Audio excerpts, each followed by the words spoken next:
আসসালামু আলাইকুম রহমতুল্লাহি ওবরাকাতুহ। আলহামদুলিল্লাহি ওয়াহদা ওয়াসসালাতু ওয়াসসালামু আলা মান লা নাবিয়্যা বা'দা ওয়া আলা আলিহি ওয়া সাহবিহি ওয়া মাওয়ালা। সম্মানিত ভাই ও বোনেরা, আজকে আমাদের এই দ্বীনি হালাকা, দ্বীনি মজলিসের আলোচ্য বিষয় সুন্নাহ অনুসরণের প্রতিবন্ধকতা সমূহ। আওয়াইকু ইত্তিবাইস সুন্নাহ, সুন্নাহর ইত্তেবা করার ক্ষেত্রে বাধা কোন জিনিসগুলো। তো এই বিষয়টা আমি সবসময় বলি যে বাংলাদেশে প্রত্যেকটি মুসলিম নিজেকে সুন্নি পরিচয় দিতে গর্ববোধ করে। সবাই নিজেকে জোর গলায় দাবি করে যে আমি সুন্নি। তো এটা ভালো দিক, এটা খুব ভালো জিনিস। কেউ বেদাতি দাবি করে না। বাংলাদেশে একজন মুসলিমও খুঁজে পাওয়া যাবে না যিনি বলে যে আমি বেদাতি, এটা নাই। তাহলে সব মুসলিম নিজেকে সুন্নি দাবি করেন।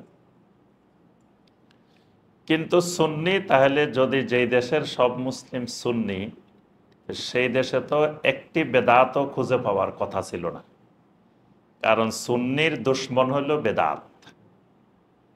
কিন্তু আমরা দেখি বেদাতের অভয়ারণ্য আমাদের এই সুন্নির বাংলাদেশ। মানে এই দেশে বেদাত, এমন কোন বেদাত নাই যে বেদাত বাংলাদেশে নেই, বরং এখান থেকে বেদাত সাপ্লাই হয় সারা ওয়ার্ল্ডে। এখানে বেদাত বানায়, বেদাতের ফ্যাক্টরি, নতুন নতুন বেদাত এখানে তৈরি হয়। এরপরে এগুলো আবার বিভিন্ন দেশে সাপ্লাই হয়, আমদানি রপ্তানিও চলে আবার বেদাতের। তাহলে সুন্নির দেশে তো বেদাত থাকার কথা ছিল না। তাহলে বেদাত হইল কেন? তাহলে কোনো এক জায়গায় গন্ডগোল আছে। গন্ডগোলটা কোন জায়গায়? গন্ডগোলটা হলো আসলে সবাই সুন্নত মানতে চায়, কিন্তু সুন্নত মানার যে নীতিমালা, সুন্নত মানার যে উসুল, সে উসুল জানে না। আপনার যে কোনো জিনিস আপনার ভালো ফলন লাভ করতে হলে ওইটা চাষাবাদের পদ্ধতি জানতে হয়। কোন মাসে ফসলটা লাগাইতে হবে, কি রকম জমিতে লাগাইতে হবে, কিভাবে পরিচর্যা করতে হবে, এগুলা জানলে তখন ওই জমিতে ফলনটা ভালো আসে। কিছুই জানে না। ধরেন ধান লাগাইতে হবে ভাদ্র মাসে, লাগাই রেখেছে চৈত্র মাসে, কোন মাসে লাগাইতে হয় এটাও জানে না। তো ওই সময় তো পানি নাই, তো এই সময় তো তার ফসল মারাই যাবে। তার অর্থ হইল যে কোনো কিছু লাভ করতে হইলে তার ন্যূনতম কিছু জিনিস জানা থাকতে হয়, বুঝতে হয়। তা আমাদের দেশের মানুষ সুন্নত মানে আবেগে, এলেমবিহীন আবেগে সুন্নি। এবং অত্যন্ত দুঃখজনক নির্মম এক ঘটনা আপনারা সবাই অবলোকন করেছেন। গতকাল চাঁদপুরে একজন আলেমের উপরে জুমার নামাজের পরে এক শয়তান, বন্ড সুন্নি নামের শয়তান, এক শয়তান ওই আলেমের উপরে, ওই সন্ত্রাসী, উগ্র সন্ত্রাসী আক্রমণ করছে, মারাত্মকভাবে ওনাকে আহত করছে। আজকে কোনো কোনো ফেসবুকে বলতেছে মারা গেছে, আবার কেউ বলতেছেন যে না, খবরটা ঠিক না। আমরা দোয়া করি আল্লাহ সুবহানাহু ওয়া তাআলা শাইখকে হায়াত তাইয়্যিবা দান করুন, এবং যেই উগ্র সন্ত্রাসী এই জঘন্য কর্মকাণ্ড করেছে তার আমরা দৃষ্টান্তমূলক শাস্তি দাবি করি। তো এই যে সন্ত্রাসীটা, এই সন্ত্রাসীটা কিন্তু সেই একটা জবানবন্দি দিচ্ছে, একটা কথা বলছে পুলিশের সামনে বিভিন্ন জায়গায় যে কোরআনে মিলাদের কথা আছে, আর উনি বলছে যে মিলাদ নাই। তো কোরআনে কোথায় আছে মিলাদের কথা? ওই ইন্নাল্লাহা ওয়া মালাইকাতাহু ইউসাল্লুনা আলান নবী ইয়া আইয়ুহাল্লাযীনা আমানু সাল্লু আলাইহি ওয়া সাল্লিমু তাসলিমা, সে আয়াতও বলছে। তো অথচ এই আয়াতে কি মিলাদের কথা আছে? কিন্তু ওই ভণ্ড শয়তানকে কিছু সুন্নি নামদারি ভণ্ড প্রতারক তারা বুঝাইছে যে এই আয়াতে মিলাদের কথা আছে, অথচ এই আয়াতের সাথে মিলাদের কোনো দূরতম সম্পর্ক নাই। কিন্তু এই উগ্রবাদীর তো এলেম নাই, এত সন্ত্রাসী, এর মধ্যে উগ্রবাদ ঢুকছে কিন্তু কোনো এলেম তো ঢুকে নাই। তো ওদের কথায় সে মনে করছে না কোরআনে তো আছে, আর উনি কেন কয় কোরআনে নাই। তাহলে যে মানুষগুলো আবার বুঝেন মিলাদ মিলাদ করে, মিলাদের অনুষ্ঠান করে, মিলাদ উদযাপন করে, এরা কিন্তু এটার সুন্নত মনে করে করে, এবং এরা মনে করে এটা কোরআনে আছে। এদেরকে কিছু ধর্মীয় গোষ্ঠী, কিছু ব্যক্তি এদেরকে প্রতারণা করতেছে, কিন্তু এরা বোঝার মতো ক্ষমতা তো এদের নাই।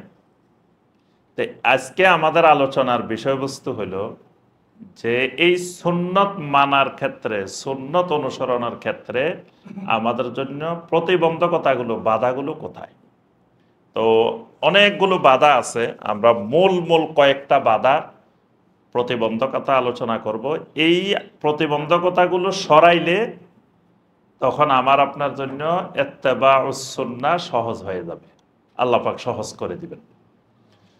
প্রথমে আমরা আসি সুন্নত মানা, সুন্নত অনুসরণ করা কতটুকু গুরুত্বপূর্ণ। সুন্নত ইত্তেবা করা, সুন্নতের অনুসরণ করা প্রত্যেক মুসলিমের উপরে ফরজে আইন।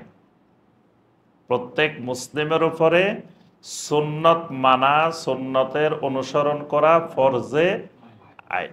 এটা ফরজে কিফায়াও না, সুন্নত না, এটা ফরজে আইন। সুন্নত মানতেই হবে, সুন্নত অনুসরণ করতেই হবে, এর বিকল্প দ্বিতীয় কোনো রাস্তা ইসলামে নাই। সুন্নতেই একমাত্র রাস্তা, সুন্নত মানি রাস্তা, সুন্নত মানি তরিকা, এটাই একটা রাস্তা, যেই রাস্তা জান্নাতের দিকে চলে গেছে। সুন্নতের বাহিরে যত রাস্তা, এগুলো সব জাহান্নামের দিকে গেছে। তো এই রাস্তায় উঠতে পারলে, সুন্নতের রাস্তায় উঠতে পারলেই জান্নাত, এটাই সিরাতে মুস্তাকিম। এই রাস্তায় না উঠতে পারলে যত তরিকায় উঠুক, সে যদি 172 তরিকায়ও কামেল হয়, তো সে জাহান্নামের রাস্তায় উঠে বসে আছে, সে এখনো জান্নাতের রাস্তায় উঠতে পারে নাই। এই জন্য ইমাম শাফি রাহমাহুল্লাহ জগৎবাসীকে লক্ষ্য করে একটা কথা বলছেন। ইমাম শাফি রাহমাহুল্লাহ বলেন, ইদা রাআইতুমুর রাজুলা ইয়াতিরু ফিল হাওয়া আও ইয়ামশি আলাল মা, যদি তোমরা দেখো কোনো একজন মানুষ আকাশে উঠতেছে, তোমাদের সামনে দিয়ে তার বিমান লাগতেছে না, কিছু লাগতেছে না, তোমাদের সামনে দিয়ে বাতাসে উড়ে চলে যাচ্ছে। আও ইয়ামশি আলাল মা, অথবা পানির উপর দিয়ে তোমাদের সামনে হাঁটি চলে যাচ্ছে, নৌকা নাই, কিচ্ছু নাই, সে পানির উপর দিয়ে তোমাদের সামনে হাঁটি চলে যাচ্ছে। আমরা এই দেশে অনেক অলির কারামত শুনি যে এরা নাকি পানির উপর দিয়ে নদী পারে গেছে, যায় না মাঝে বসে নদী পারে গেছে, তারপরে আপনার বিভিন্ন মাধ্যমে পানির উপর দিয়ে চলে গেছে। এতে ইমাম শাফি রহমতুল্লাহ দেখেন, সে আজ থেকে শত শত বছর আগে কথাটা বলছেন। যদি তোমাদের সামনে দেখো কেউ পানির উপর দিয়ে হাঁটতেছে অথবা আকাশে তোমার সামনে উঠতেছে, ফালা তুসাদ্দিকুহু, খবরদার তোমরা ওই লোকটাকে আল্লাহর ওলি মনে করিও না, তাকে সত্যায়ন করিও না। কারণ কি, এই পানির উপরে হাঁটা, আকাশে উড়া, এটা শয়তানও পারে, এবং এটা অমুসলিমও পারে, মুশরিকও পারে, কুফফারও পারে। তো ততক্ষণ পর্যন্ত তাকে আল্লাহর ওলি মনে করবা না, হাত্তা তাআলামু মুতাবাআতা রাসূলিল্লাহি সাল্লাল্লাহু আলাইহি ওয়াসাল্লাম, যতক্ষণ পর্যন্ত না ওই লোকটার মধ্যে রাসূলুল্লাহ সাল্লাল্লাহু আলাইহি ওয়াসাল্লামের সুন্নতের পরিপূর্ণ অনুসরণ না দেখবা, ততক্ষণ পর্যন্ত তাকে তুমি আল্লাহর ওলি মনে করিও না, সালেহিন বান্দা মনে করিও না, মুত্তাকিন বান্দা মনে করিও না, যদি তার মধ্যে সুন্নতের ইত্তেবা না থাকে। কারণ সুন্নতের ইত্তেবা ছাড়া যত তরিকা আছে, যত রাস্তা আছে, এগুলো সব জাহান্নামের রাস্তা। তাহলে সুন্নত তরিকা মানা, সুন্নতের ইত্তেবা করা ফরজে আইন। এই ফরজে আইন প্রত্যেক মুসলিমের জন্য তার কালিমার মধ্যেই বাধ্যতামূলক করে দেওয়া হয়েছে। কালিমার মধ্যে দুইটা বাক্যকে একত্রিত করা হয়েছে। তো একটা বাক্য হইলেও তো কালেমা হইতো, ধরেন শুধু একটা বাক্য লা ইলাহা ইল্লাল্লাহ, তো এটা কালেমা হইতো না, কিন্তু এটার সাথে আরেকটা বাক্য যোগ করা হয়েছে, কি যোগ করা হয়েছে? মুহাম্মাদুর রাসূলুল্লাহ সাল্লাল্লাহু আলাইহি ওয়াসাল্লাম। এখন লা ইলাহা ইল্লাল্লাহর সাথে মুহাম্মাদুর রাসূলুল্লাহ যোগ করা হইল কেন? যোগ করা হয়েছে এই জন্যই যে আল্লাহর ইবাদত করতে হলে, লা ইলাহা ইল্লাল্লাহ হলো তাওহীদের কালেমা। আল্লাহর ইবাদত করতে হবে তাওহীদের ভিত্তিতে। এখন ইবাদত করতে গেলে কোন তরিকায় ইবাদত করতে হবে, আল্লাহর ইবাদতটা কিভাবে হবে, কোন পদ্ধতিতে হবে, কোন তরিকা হবে, সেটা শিখতে হবে, জানতে হবে, বুঝতে হবে, মানতে হবে। কার থেকে? মুহাম্মাদুর রাসূলুল্লাহ সাল্লাল্লাহু আলাইহি ওয়াসাল্লাম থেকে।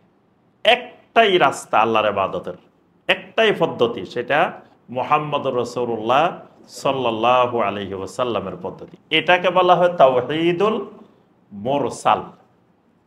এটা নাম শুনছেন কোনোদিন? তাওহীদুল মুরসাল।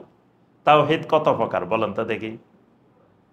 যে 3 প্রকার। কি কি? তাওহীদুর রুবুবিয়্যাত, তাওহীদুল আসমা ওয়াস সিফাত, তাওহীদুল উলুহিয়্যাত। আমরা তো জানি তো এই 3 প্রকারের তাওহীদ। কিন্তু আরেকটা সূত্র মনে রাখবেন, তাওহীদ প্রথমত 2 প্রকার। প্রথমত 2 প্রকার। একটা হলো তাওহীদুল মুরসাল, আর একটা হলো তাওহীদুল মুরসাল। মুরসিল, মুরসাল, সিনের উপরে নিচে জের আর সিনের উপরে জবর। মুরসিল হলো আল্লাহ। মুরসাল মানে প্রেরণকারী। তা রাসূলকে পাঠাইছে কে? আল্লাহ। আল্লাহ হলেন মুরসিল, আর নবী সাল্লাল্লাহু আলাইহি ওয়াসাল্লাম হলেন মুরসাল। যাকে পাঠানো হয়েছে তিনি হলেন মুরসাল। তো লা ইলাহা ইল্লাল্লাহ হলো তাওহীদুল মুরসাল, যিনি রাসূলকে পাঠাইছেন তার তাওহীদ।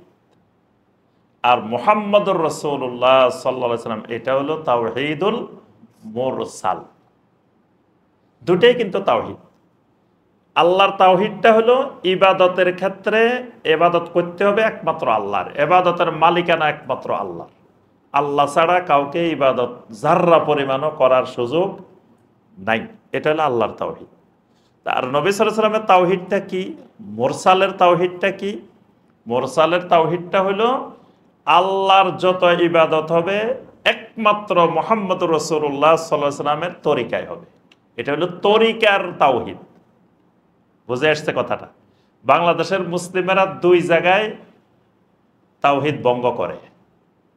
প্রথমত আল্লাহর তাওহীদে তাওহীদ ভঙ্গ করে, শিরিক করে, কুফরি করে। আবার নবী সাল্লাল্লাহু আলাইহি ওয়াসাল্লামের তাওহীদেও ভঙ্গ করে, যে রাসূলের তরিকা বাদ দিয়ে আরো 126 তরিকা বানাইছে। তাহলে এই তরিকার বাইরে কিন্তু কিয়ামত পর্যন্ত আর কোনো তরিকা নাই।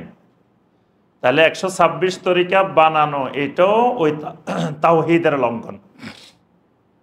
আচ্ছা, তাহলে আমরা প্রথম কথা যেটি বলছি যে সুন্নতের ইত্তেবা করা ফরজে আইন।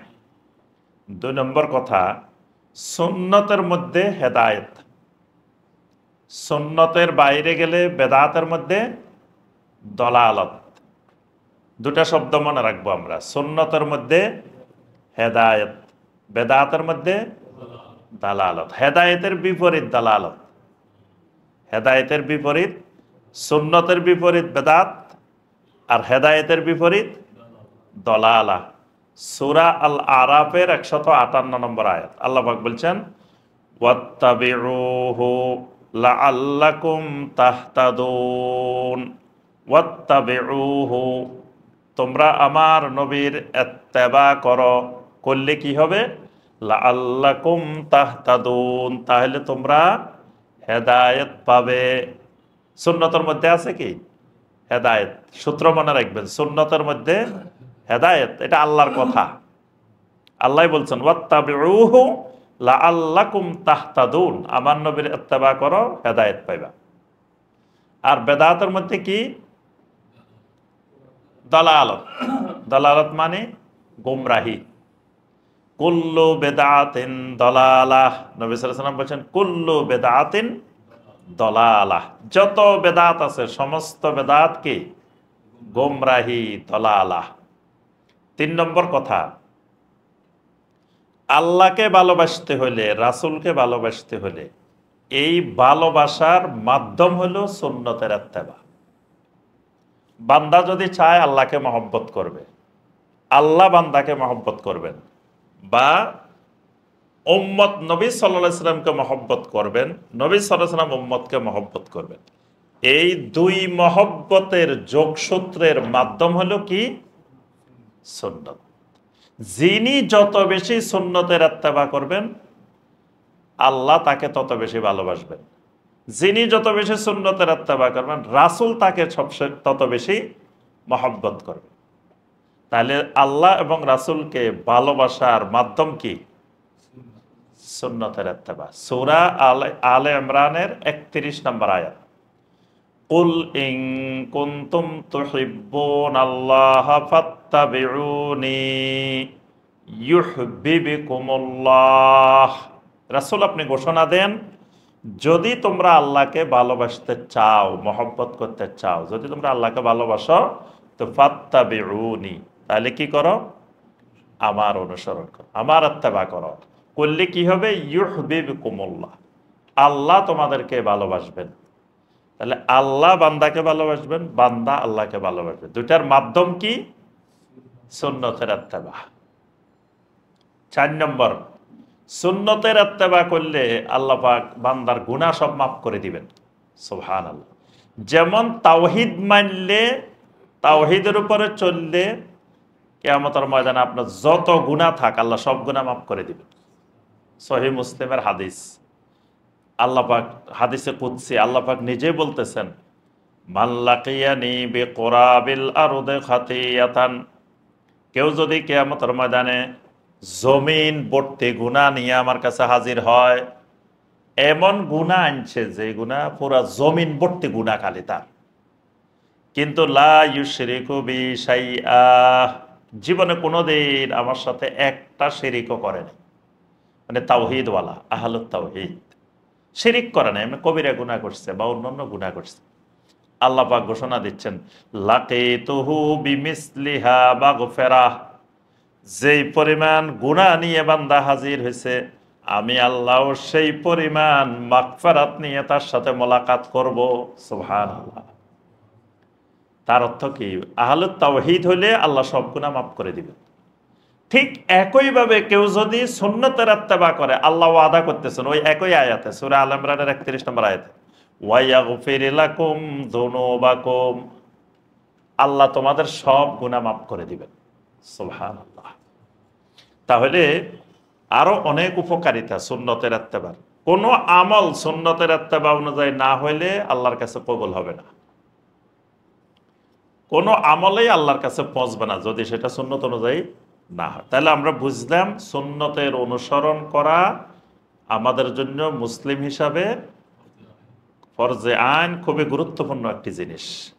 এখন আসি, অনুসরণ তো করতে চাই, এখন প্রতিবন্ধকতা গুলা কোন জায়গায়? পারি না কেন? সুন্নত অনুসরণ করতে যাই বেদাত করে বসে থাকি, এটার কারণ কি? কতগুলো গুরুত্বপূর্ণ কারণ আছে। 1 নম্বর কারণ যেটা, সেটি হলো জাহালত। 1 নম্বর কারণ হলো জাহালত। জাহালত, জাহালত কি? জাহালতের বাংলা হবে কি? যে অজ্ঞতা, মূর্খতা, এটার আমরা কি বলি? জাহালত। এর অর্থ এই নয় এই লোক লেখাপড়া জানে না। আবার জাহালত মানে লেখাপড়া না জানার নাম জাহালত না। লেখাপড়া অনেক জানতে পারে, আবার জাহেলও হতে পারে। যেমন আবু জাহাল। আবু জাহাল কি লেখাপড়া জানতো না? বড় পণ্ডিত, বড় শিক্ষিত, বড় বুদ্ধিজীবী, কিন্তু নবী সাল্লাল্লাহু আলাইহি সাল্লাম বললেন সে তো খালি মূর্খ না, জাহেল না, সে জাহেলের বাপ, জাহেলের লিডার। তার অর্থ কি? তাহলে বোঝা যায় বস্তায় বস্তায় এলেম থাকলেও জাহেল হতে পারে।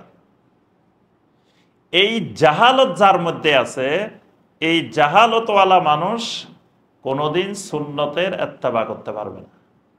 এটা সুন্নতের ইত্তেবার ক্ষেত্রে বিরাট প্রতিবন্ধক, জাহালত।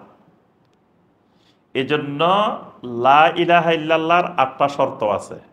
লা ইলাহা ইল্লাল্লাহর শর্ত কয়টা? 8টা। সবাই মুখস্থ পারেন তো নাকি? এগুলো শিখতে হবে। লা ইলাহা ইল্লাল্লাহর শর্ত 8টা। এই 8টা শর্ত মেনে যদি কেউ লা ইলাহা ইল্লাল্লাহ বলে দাখালাল জান্নাহ, সে জান্নাতে যাবে। লা ইলাহা ইল্লাল্লাহ জান্নাতের চাবি। তো এই চাবির কারিশমা হলো কিসের মধ্যে? দাঁতের মধ্যে। দাঁত চাবি আছে, দাঁত নাই। তালাতে যত ঢুকাইবেন এটা তালা খুলবে না।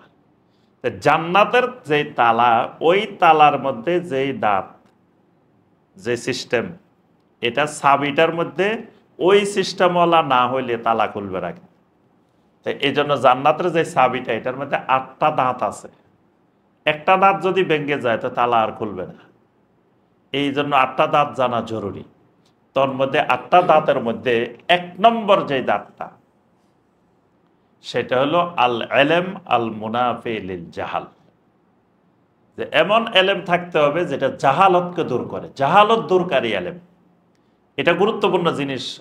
বাংলাদেশের মানুষ জাহালত বুঝে না। আইয়ামে জাহেলিয়াত, তার অর্থ কি? ওই যুগের লোকেরা মনে লেখাপড়া জানতো না। ওই যুগে যে সাহিত্য, যে কবিতা রচিত হয়েছে, আজ পর্যন্ত পৃথিবীতে এই মানের সাহিত্য তৈরি হয় নাই। তাহলে এই যুগের লোকেরা কত পড়ালেখা জানত। কিন্তু আমরা বলি ওই যুগকে কি? আইয়ামে জাহেলিয়াত। তাহলে জাহেলিয়াতটা কি? জাহেলিয়াতটা হলো কোনো ব্যক্তিকে আপনি বললেন যে ভাই এটা করেন, তো সে আপনাকে উত্তর দিল যে না রে ভাই, আমাদের বাপ দাদারা 14 গোষ্ঠী এমনি করি এসছে, এটার বাইরে যাওয়ার সুযোগ নেই। এটা জাহেলিয়াত। এটার নাম জাহালত। মানে কোরআন হাদিস মানবে না, কোরআন হাদিসে যাই থাক, আমাদের বাপ দাদারা এইভাবে করে এসছে, এটার বাইরে যাওয়া যাবে না। এটার নাম জাহালত। এটাই জাহেলিয়াত। এটাকে আল্লাহ পাক সূরা আল মায়েদার 104 নম্বর আয়াতে আল্লাহ পাক বলছেন, ওয়াইদা কিলা লাহুমুত্তাবিউ মা আনজালাল্লাহু, যখন তাদেরকে বলা হয় যে তোমরা যে আল্লাহ এবং আল্লাহ রসুল যা করছেন সেদিকে আসো, তো তখন তারা কি বলে? তখন তারা বলে যে আমরা তো আমাদের বাপদাদাদেরকে, পূর্বপুরুষদেরকে যে অবস্থায় পাইছি সেটাই আমাদের জন্য যথেষ্ট। হাসবুনা মা ওয়াজাদনা আলাইহি আবানা, আমাদের বাপদাদাদেরকে যে অবস্থায় পাইছি, আমাদের বাপদাদারা যেভাবে ইসলাম পালন করে এসছে, যেভাবে করে এসছে, এটাই আমাদের জন্য যথেষ্ট। এর বাইরে যাওয়ার সুযোগ নেই। এবং আমাদের দেশের অনেক আলেমও কিন্তু এই কথাটাই বলে। বলে যে আপনার বাপ কি এই বুকের উপরে হাত বাঁধছে না নাভির নিচে হাত বাঁধছে? তো বাপ নাভির নিচে হাত বাঁধছে, তা আপনার বাপের কি নামাজ হয় নাই? হ্যাঁ, আপনার বাপের নামাজ পড়ছেন তো নামাজ হয় নাই? তাহলে আপনার বাপের যদি নামাজ হয় তা আপনার আর এই বুকের উপরে বাঁধার দরকার কি? আপনার বাপ তো রাফুল ইয়েদান করে নাই, আপনি রাফুল ইয়েদান করেন কেন? এই যে জাহালত, মানে বাপেরা বাপ দাদা যা করছে যেভাবে করছে, এটার নাম জাহালত। কোন আলেম, অনেক এলেম আছে কিন্তু বাপ দাদার রসুম রেওয়াজ, বাপ দাদার সিস্টেম ছাড়তে পারে না, তার ভিতরে জাহালত আছে। এলেম থাকলে এলেমও আছে, জাহালতও আছে। এই জন্য জাহালত যতক্ষণ কারো থেকে দূর না হবে ততক্ষণ পর্যন্ত সে সুন্নতের পরিপূর্ণ ইত্তেবা করতে পারবে না। দেখবেন আমাদের দেশে এখন সুন্নতকে বলা হয় ফিতনা, ফিতনাকে বলা হয় সুন্নত। ফিতনা হয়ে গেছে সুন্নত, সুন্নত হয়ে গেছে কি? ধরেন মসজিদের ইমাম সাহেব দেখবেন কিছু কিছু মসজিদে এই জামাত শুরু হইব ধরেন 5টায়, তো 2-3 মিনিট আগে, 3-4 মিনিট আগে ইমাম সাহেব ঢুকি ওই মেহরাবের ভিতরে ঢুকি বসে থাকে। তারপরে মুয়াজ্জিন ধরেন একামত শুরু করছে, শুরু করে যখন হাইয়া আলাস সালাহ বলে তারপরে উঠে দাঁড়াই পাগড়ি বাঁধে, বান্ধি তারপরে নামাজ শুরু করে। এখানে এই যে উনি যে কাজগুলো করছে এগুলো সুন্নাহ বহির্ভূত কাজ, কিন্তু উনার পিছনে যদি কেউ জোরে আমিন বলে, কয় মিয়া এখানে ফিতনা সৃষ্টি করিয়েন না, তাহলে ওই যে ওই সুন্নতটা হয়ে গেছে মসজিদের মধ্যে কি ফিতনা। আর উনি যে সুন্নতের বিপরীত কাজ করে বসে আছে, উনার এটা হলো ফিতনা, বেদাত হলো ফিতনা। কিন্তু ওই ফিতনা সমাজে বানাই ফেলছে সুন্নত। আর সুন্নতকে বানায় ফেলছে ফিতনা। এখন কেউ হয়তো বুঝছে, জানে, কিন্তু জানার পরেও কয় যে না রে ভাই, এত জামিলার দরকার নেই, কয় এটা করি সমাজে বিশৃঙ্খলা তৈরি হইব। সে জানে সব, তারপরেও কয় যে না, এটা করা যাবে না, করলে বিশৃঙ্খলা হবে। তো তার অর্থ হলো তার ভিতর থেকে এখনো জাহালত দূর হয়নি, জাহালত দূর হয়নি, মানে জানার পরেও মানতে পারতেছে না, বা বাপদাদা সিস্টেম থেকে বের হতে পারতেছে না। তাহলে এটার নাম হলো জাহালত। এই জাহালত যার ভিতরে থাকবে সেই কোনোদিন সুন্নত পরিপূর্ণ মানতে পারবে না। কারণ সুন্নত মানতে গেলেই তো সমাজের সাথে মিলবে না। সে যখন সুন্নতের অনুসরণ শুরু করবে তখন সমাজের স্বাভাবিক যে নিয়ম কানুন অনেক জায়গায় সাংঘর্ষিক হয়ে যাবে। সে তো সমাজেরটাকে অগ্রাধিকার দিবে, কোরআন হাদিসে যেটাই থাক। তাহলে তার ভিতরে যতক্ষণ জাহালত আছে ততক্ষণ সুন্নত মানা সম্ভব নয়। এই জন্য দেখেন, মুসা আলাইহিস সালামকে আল্লাহ পাক বললেন যে একটা গাভী জবাই করো, ইন্নাল্লাহা ইয়া'মুরুকুম আন তাযবাহু বাকারা। আল্লাহ পাক নির্দেশ দিলেন একটা গাভী জবাই করো। এখন ওনার উম্মতেরা বলে যে গাভী, এটার রং কিরকম হবে, বয়স কিরকম হবে, প্রশ্ন করছে না? তো তখন মুসা আলাইহিস সালাম উত্তরে কি বলছেন? ক্বালা আউযু বিল্লাহি আন আকুনা মিনাল জাহিলিন। আমি আল্লাহর কাছে পানা চাই, আল্লাহ যেন আমাকে জাহেলদের অন্তর্ভুক্ত না করে। তাহলে উনি এখানে ওনার উম্মতদেরকে কি বলছে? জাহেল। ওনার উম্মতরা যে এই যে প্রশ্ন করতেছে এটার রং কিরকম হবে, বয়স কিরকম হবে, এটা কি হাল চাষ করা হবে না চাষ করা হয় না এরকম হবে, উনি এগুলার ডাইরেক্ট উত্তর না দিয়ে উনি বলতেছে আউযু বিল্লাহি আন আকুনা মিনাল জাহিলিন। আমি আল্লাহর কাছে পানা চাই, আল্লাহ যেন আমাকে জাহেলদের অন্তর্ভুক্ত না করে। তার অর্থ হলো তোমাদের ভিতরে আমি নবী বলছি, এটা মানা তোমাদের জন্য ফরজ, এটা মানা সুন্নত, মানে নবী বলা মানে এটা সুন্নত, এটা মানা ফরজ। কিন্তু তোমরা এটা না মানি এবার আমার সুন্নত নিয়ে, নবীর সুন্নত নিয়ে প্রশ্ন শুরু করছো, অর্থাৎ বেদাত তৈরি করতেছ, এটা জাহালত। এই জাহালত থেকে আমি আল্লাহর কাছে পানা চাই। তাহলে বোঝা গেল যে মুসা আলাইহিস সালাম বলছেন গরু জবাই করো, গাভী জবাই করো, গাভী একটা জবাই করলে তাদের সুন্নত আদায় হয়ে গেছে। কিন্তু সেই জায়গায় তারা রং খুঁজতেছে, এটা খুঁজতেছে, এটা খুঁজতেছে। তার অর্থ হইল তারা সুন্নত অনুসরণের ব্যাপারে ওই রকম প্রতিজ্ঞাবান, দৃঢ় হয় নাই। এটাকে মুসা আলাইহিস সালাম বলছেন জাহালত। এই জন্য সাহাবায়ে কেরামকে যখন নবী সাল্লাল্লাহু আলাইহি ওয়াসাল্লাম যা করতে বলছেন জিজ্ঞাসা করেন নাই যে এটা কি ফরজ না ওয়াজিব না সুন্নত না মুস্তাহাব, এটা কি এমনি করবো বা এমনি না করলে কি হবে। কেউ কেউ মাঝে মাঝে প্রশ্ন করে, বলে এটা না করলে কি হবে, নামাজ হবে না, এরকম প্রশ্ন করে। কিন্তু সাহাবায়ে কেরাম কখনো নবী সাল্লাল্লাহু আলাইহি ওয়াসাল্লামকে এটা না করলে কি হবে না, বা এটা করলে কি ফরজ না ওয়াজিব, আমি কি মাঝে মাঝে ছাড়তে পারি, এরকম প্রশ্ন কিন্তু সাহাবায়ে কেরাম কখনো নবী সাল্লাল্লাহু আলাইহি ওয়াসাল্লামকে করেন নাই। এই প্রশ্ন করা হলো জাহালত। তাহলে আমরা এই মুসা আলাইহিস সালামের ঘটনা থেকেও জাহালত কি জিনিস বুঝতে পারি। এরপরে আপনার কোরআনে কারিমে আরো অনেক জাহালতের কথা আছে, যেমন সূরা আল মায়েদার 50 নম্বর আয়াত, আফা হুকমাল জাহিলিয়াতি ইয়াবগুন ওয়া মান আহসানু মিনাল্লাহি হুকমান লিকাওমিন ইউকিনুন। এখানে আল্লাহর হুকুমের, আল্লাহর আইনের বিপরীত যত আইন আছে পৃথিবীতে সবগুলাকে আল্লাহ বলছে জাহিলিয়াত। মানে কোরআন সুন্নাহর আইনের বাহিরে পৃথিবীতে যত আইন আছে সবগুলাকে আল্লাহ পাক বলছেন এখানে জাহিলিয়াত। তাহলে এই জাহিলিয়াত যার মধ্যে আছে সে সুন্নত মানতে পারবে না। এটা হলো 1 নম্বর সূত্র। তাহলে সুন্নত মানার ক্ষেত্রে 1 নম্বর প্রতিবন্ধক কি? জাহালত। 2 নম্বর প্রতিবন্ধক ইত্তেবাউল হাওয়া। ইত্তেবাউল হাওয়া আমরা আলোচনা করতেছি ইত্তেবাউস সুন্নাহ, আর প্রতিবন্ধক বলছি 2 নম্বরে কি? ইত্তেবাউল হাওয়া। হাওয়া কি? হাওয়া মানে মন। হাওয়া মানে মন। মন যা চায়, মন যা খুশি, মনের ইচ্ছা, মনের ইচ্ছা পূরণ করা। ধরেন আমাকে কোরআন বলতেছে এটা, হাদিস বলতেছে এটা, কিন্তু কোরআন হাদিসের এটা না মেনে আমার মন যেটা চাইতেছে এটা মানতেছে। এটার নাম হলো ইত্তেবাউল হাওয়া। হাওয়ার ইত্তেবা কিন্তু শিরিক। হাওয়ার ইত্তেবা কি? শিরিক। এই জন্য আল্লাহ পাক কোরআনে কারিমের মধ্যে বলছেন যে আফারাআইতা মানিত্তাখাযা ইলাহাহু হাওয়াহু, আপনি কি ওই লোকটাকে দেখেছেন? সূরা আল জাসিয়ার 23 নম্বর আয়াত আল্লাহ পাক বলছেন আফারাআইতা মানিত্তাখাযা ইলাহাহু হাওয়াহু, আপনি কি ওই লোকটাকে দেখেছেন যে লোকটা তার হাওয়াকে ইলাহ বানিয়ে ফেলেছে?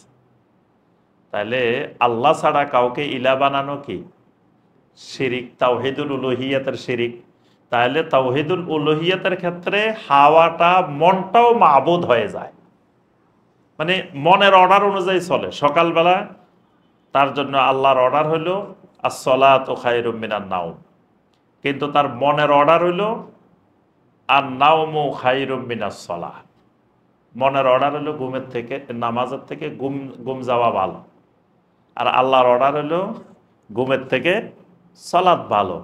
এখন সে আল্লাহটাও অনুসরণ করলো না, সে মনেরটা অনুসরণ করে শুয়ে রয়েছে। এটাও কিন্তু শিরক। এটা তার মনকে, তার হাওয়াকে মাবুদ বানিয়ে ফেলছে। এখন সুন্নত মানতে হলে এই মনের ইচ্ছা ছেড়ে দিতে হবে। হাওয়ার ইচ্ছা, হাওয়ার প্রবণতা, হাওয়ার ইত্তেবা, হাওয়া কি কয়, মন কি কয়, আমার সেদিকে তাকানো যাবে না। আমার ওহী কি বলে সেদিকে তাকাইতে হবে, তাহলে সুন্নত মানা যাবে। কিন্তু সুন্নত মানবো, আবার আমার মন কি কয় এটাও খেয়াল রাখবো, মনের ইচ্ছাকেও প্রাধান্য দিব, তাহলে সুন্নত অনুসরণ, সুন্নতের ইত্তেবা কোনোদিন সম্ভব না। এই ইত্তেবাউল হাওয়াটা সুন্নতের ইত্তেবার ক্ষেত্রে বড় প্রতিবন্ধক। 3 নম্বর প্রতিবন্ধক যেটা সুন্নত অনুসরণের ক্ষেত্রে, সেটা হলো মুজালাসাতু আহলিল বিদা ওয়াল মাআসি। 3 নম্বরটা হলো আমি মানতে চাই সুন্নত, কিন্তু আমি বেদাতির মজলিসে যাই সবসময় বসে থাকি। মানতে চাই সুন্নত, সুন্নতের অনুসরণ করবো। তো সুন্নতের অনুসরণ করতে হইলে যেখানে সুন্নতের অনুসরণকারীরা যে মজলিসে বসে, আমাকে তো সেই মজলিসে উঠা বসা করতে হবে। কিন্তু আমি সেই মজলিসে না যাই, বসে থাকি বেদাতির মজলিসে। ধরেন উত্তরা একজন বেদাতি পীর আছে, আমি ওই বেদাতি পীরের ওখানে প্রতি সপ্তাহে যাই বসে থাকি। এমনে সুন্নত মানতে চাই। তো সুন্নত যদি মানতে চাই আর বেদাতের মজলিসে উঠা বসা করি, তো এই কোনোদিনও তার পক্ষে সুন্নত মানা সম্ভব হবে না। কেন হবে না? অসুবিধা কি? কেউ বলতে পারে যে আচ্ছা শাইখ শুনেন, আমি বেদাতের মজলিসে যাই, অসুবিধা নেই, যেটা বেদাত ওইটা নিমু না, যেটা সুন্নত এটা নিমু। তাদের মধ্যে তো ভালো ভালো অনেক জিনিস আছে, ভালোগুলা নিমু, খারাপগুলা নিমু না। আমি তাদের মজলিসে উঠা বসা করলে অসুবিধা কি? নবী সাল্লাল্লাহু আলাইহি ওয়াসাল্লাম কড়া ভাষায় নিষেধ করেছেন, কোনো বেদাতির মজলিসে উঠা বসা করা যাবে না, তাদের মজলিসে বসাই যাবে না। কারণ কি? কারণ হলো আপনি বেদাতির মধ্যে এমন এমন গুণ দেখতে পাইবেন, যেই গুণগুলো দেখে আপনি প্রভাবিত হয়ে যাবেন। যেমন কবর পূজারী, ধরেন কবর পূজারী কবর পূজা করে, কবরের ইবাদত করে, কিন্তু সেই লোক তাহাজ্জুদও পড়ে। আপনি কবেন যে মিয়া কবর পূজা করলে কি হয়েছে, সে তো তাহাজ্জুদ গুজার। তোমরা কয়জনে তাহাজ্জুদ পড়ো? সে তাহাজ্জুদ পড়ে। তার লম্বা পাগড়ি, তার লম্বা জুব্বা, তার লম্বা দাড়ি, তারপরে সে মানুষের খাওয়ায়, মানুষের উপকার করে, কত ভালো ভালো কাজ, এগুলা চোখে দেখো না? খালি হে কবরে সাজদা করে, এটা চোখে পড়ে। সে যে এই ভালো ভালো কাজ করে, এগুলা দেখো না? মানুষ এরকম বলে। এখন এই যে ভালো ভালো কাজ, মুশরিকদেরও ভালো ভালো অনেক কাজ আছে, কাফেরদেরও অনেক ভালো ভালো কাজ। আপনি তো ধরেন বর্তমান দুনিয়াতে দেখবেন, ওই যে যারা কাফেরের দেশে থাকে, এরা এদের কাছে বসলে আপনি শুনবেন যে যে বাংলাদেশ এটা কি, এটা তো দেশের আওতায় পড়ে না। সেই জাপানের মানুষ এইরকম, সেই ইউরোপের মানুষ এইরকম, আমেরিকার মানুষ এইরকম, কানাডার মানুষ, মানে কাফের মুশরিকের আপনি গুণাগুণ শুনতে শুনতে মনে হবে যে তারা এত ভালো, এত সত্যবাদী, কোনোদিন মিথ্যা বলে না, মানুষের ঠকায় না, মানুষের ইয়া করে না। তাহলে কত ভালো ভালো গুণ আছে না কাফের? বেদাতিরও এরকম ভালো ভালো অনেক গুণ আছে। এখন আপনি বেদাতের মজলিসে যখন উঠা বসা করবেন, বেদাতের সাথে উঠা বসা করবেন, তখন কি হবে? আস্তে আস্তে আস্তে আস্তে ওই বেদাতের সব জিনিস আপনার মধ্যে ভালো লাগে। আপনি ওই মধুর ভিতর দিয়ে বিষও গিলে ফেলবেন, বেদাতের বেদাতও আবার আপনি গিলা শুরু করে দিবেন। কবেন যে না, এই লোকে যা করে এটা ভুল হইতে পারে না, এত ভালো মানুষ, এই লোকে করে, তাহলে এটা ভুল হওয়ার সম্ভাবনা নাই। এই জন্য বেদাতের মজলিসে কখনো বসা যাবে না। সুন্নত মানতে হইলে বেদাতের মজলিস থেকে 100 গজ দূরে থাকতে হবে। দেখতেও যাওয়া যাবে না, যে আমি দেখে আসি যে এরা কি করে। নবী সাল্লাল্লাহু আলাইহি ওয়াসাল্লাম নিষেধ করছেন, দাজ্জাল যদি তোমার বাড়ির পাশ দিয়েও যায় তো উৎসুক হয়ে দেখতে যাইও না, যে দাজ্জালের একটু দেখে আসি দাজ্জাল কিরকম। কারণ দাজ্জালকে দেখতে গেলে ওই দাজ্জালের ফিতনা তোমাকেও গ্রাস করতে পারে। এই জন্য বেদাতের মজলিসে যদি বলেন যে বেদাতিরা কি কয় একটু শুনে আসি, এটা সবার জন্য যাওয়া জায়েজ নেই। যদি আপনার মধ্যে এমন পরিমাণ এলেম থাকে যে আপনি বেদাতের ওই বেদাতগুলো ধরতে পারবেন, ভুলগুলো ধরতে পারবেন, সূক্ষ্ম ত্রুটিগুলো ধরতে পারবেন, তাহলে আপনি যাইতে পারেন, আপনাকে ওইটা গ্রাস করবে না। কিন্তু আপনি বেদাতের সূক্ষ্ম ত্রুটি, ভুল ত্রুটি, কোন কোন পয়েন্টে বেদাত, সেটা ধরতে পারেন না, তাহলে আপনি সেখানে বসাই যাবে না, যাওয়াই যাবে না। ধরেন আপনি যাই কইলেন যে ফির তো কোরআন হাদিসে নাই, আপনারা যে বীর মুরিদি করতেছেন এটা তো ইসলামে নাই। সে বললো যে মিয়া কোরআন হাদিসে ফিরে না নাই, শাইখ তো আসলো, শাইখ যে জিনিস ফিরও এই জিনিস। সে বলল কি শাইখ আর ফির এক জিনিস। তো এবার আপনি তো আর বোঝার ক্ষমতা নাই, আপনি বুঝে গেছেন যে না ঠিক আছে, তাহলে আমরা যে শাইখ বলি ওনারা ফির বলে, জিনিস তো একটাই। আসলে জিনিস একটা না, আকাশ পাতাল পার্থক্য আছে। শাইখেরা কোনোদিন মানুষকে মুরিদ বানায় না, পৃথিবীর কোনো শায়েখ মানুষকে মুরিদ বানায় না। শুনছেন আরব দেশের কোনো শায়েখে এই শায়েখের 1 লক্ষ মুরিদ আছে, এটা শুনছেন কোনোদিন? তাহলে শায়েখ কখনো মানুষকে মুরিদ বানায় না। শায়েখেরা মানুষকে আল্লাহর মুরিদ বানায়, কখনো নিজের মুরিদ বানায় না। কিন্তু ফিরেরা মানুষকে কি বানায়? মুরিদ বানায়। তারপরে ফিরেরা মানুষকে তরিকা শিখায়, চিশতিয়া, কাদেরিয়া, নকশবন্দিয়া, মুজাদ্দিদিয়া। শায়েখেরা কোনোদিন নবী সাল্লাল্লাহু আলাইহি সাল্লামের তরিকার বাহির আর কোনো তরিকা শিখায় না। তারপরে শায়েখেরা আপনাকে সুন্নতের ইত্তেবা শিখায়, রাসূল কেমনে করছেন, সাহাবীরা কেমনে করছেন। ফির শিখায় ওই মঈনুদ্দিন চিশতি কেমনে করছেন, আব্দুল কাদের জিলানী কেমনে করছেন, অমুক ইবনুল আরবি কেমনে করছেন, অমুক কেমনে করছেন। শায়েখেরা আপনাকে সবসময় ধাবিত করে কোরআন সুন্নাহর এলেমের দিকে, কোরআন সুন্নাহর চর্চা করার দিকে। আর পীর সাহেব সবসময় মানুষকে ধাবিত করে তার একান্ত অনুগত বানানোর ব্যাপারে, কোরআন হাদিসের দিকে যাতে কড়াভাবে নিষেধ করে দেয়, খবরদার কোরআন হাদিস ধরবেন না, ছুঁবেন না। আমাদের পীর সাহেবের লেখা যে বই আছে খালি এগুলো পড়বেন। এরকম অসংখ্য পার্থক্য আছে ফিরে আর শায়েখ। এখন ধরেন আপনার কাছে এলেম নাই বুঝার মতো, তা আপনি তো এবার ওই কবি না শায়েখ আর পীর তো একই, ওস্তাজ কবি আপনি ওস্তাদ মানলেন, আপনি মাদ্রাসায় পড়তে গেলে ওস্তাদ লাগে না, শিক্ষক লাগে না, তা পীরও আপনার একজন শিক্ষক। পীরের তো নিজেরই এলেম নাই, কি শিক্ষক আমার কি পড়াবে। বাংলাদেশের যত পীর আছে অধিকাংশ পীরে জাহেল, কিছু জানে না। তা আপনি এখন তো আপনি মনে করলেন না উনিও আমার একটা ওস্তাদ, তো উনি তো ওস্তাদ, এলেম ওয়ালা হইলে ওস্তাদ হইতো, তাই ওরকম এলেমও নাই। হ্যাঁ, তাহলে এই জন্য বেদাতের মজলিসে বসলে আপনাকে বেদাত গ্রাস করবে। এই জন্য বেদাতের মজলিসে বসা যাবে না। কোরআনে কারিমে সূরা আল কাহাফের 28 নম্বর আয়াত, ওয়াসবির নাফসাকা মাআল্লাযীনা ইয়াদউনা রাব্বাহুম বিল গাদাতি ওয়াল আশিয়্যি ইউরিদুনা ওয়াজহা ওয়ালা তা'তু আইনাকা আনহুম তুরিদু যিনাতাল হায়াতিদ দুনিয়া। আল্লাহ পাক বলছেন, যে মানুষগুলো সকাল সন্ধ্যা তাদের রবকে ডাকে একমাত্র আল্লাহর সন্তুষ্টির জন্য, তোমরা এই মানুষগুলোর সাথে বেশি বেশি উঠা বসা করো, এদের সাথে থাকো। খবরদার দুনিয়ার জিনাত দেখে তোমাদের দৃষ্টি যেন এদের থেকে দূরে সরে না যায়। এরপর আল্লাহ পাক বলছেন, যার অন্তরকে আমি গাফেল করে দিছি আমার জিকির থেকে, যে ইত্তেবাউল হাওয়া করে, হাওয়ার ইত্তেবা করে, খবরদার তার ওয়ালা তুতে, তার অনুসরণ করিও না, তার মজলিসে বসিও না।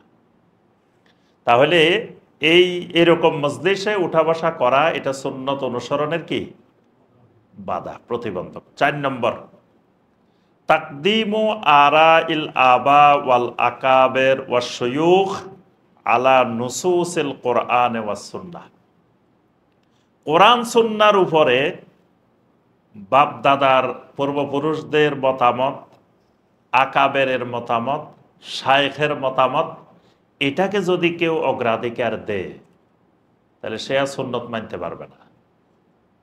মানে কোরআন সুন্নাহর চাইতে তার আকাবের, তার শায়েখ, তার পীর, তার মুরব্বী, তার বাপ দাদা, এদের কথাকে সে প্রাধান্য দেয়,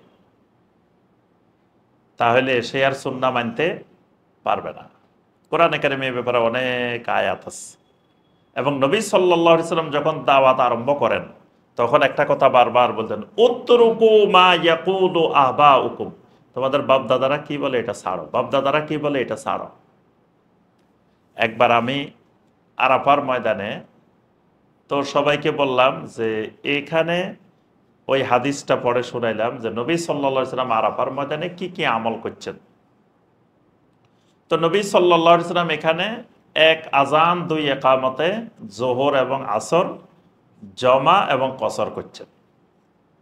তো একজন উঠে আমাকে বলে কি যে না, আমাদের গুলশান আজাদ মসজিদের খতিব সাহেব বলে দিছেন যে এখানে জোহরের সময় 4 রাকাত, আসরের সময় 4 রাকাত, এভাবে পড়তে হবে।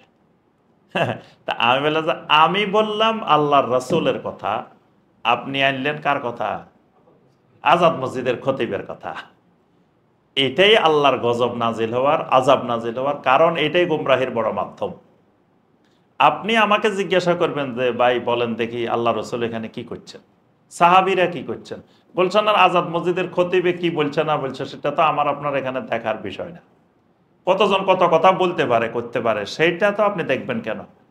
আপনি খুঁজবেন আল্লাহর রসুল এখানে আরাফার ময়দানে কি করছেন, তা আমিও তাই করব।